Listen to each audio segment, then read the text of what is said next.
प्रभु यीशु ख्रीष्टर बहुमूल्य नाम आप प्रत्येक को ओडिया बाइबल क्विज कार्यक्रम को स्वागत करे। अति सुंदर भाव में आम प्रश्न उत्तर द्वारा वाक्य को ध्यान करुचु, यात्रा पुस्तक ध्यान करुचु, अनेक विषय शिक्षा लाभ करूँ।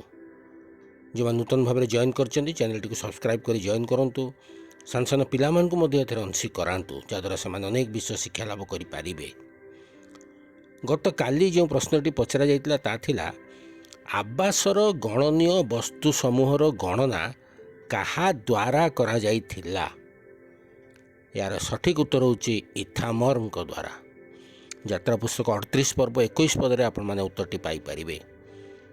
आज निमंते प्रश्न होची इथामर पितांक नाम कौन? इथामर पितांक नाम कौन?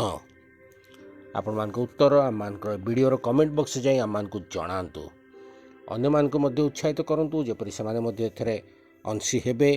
चैनल टी को सब्सक्राइब करिवे एवं आम मानक उत्तर माध्यम जणैबे। धन्यवाद।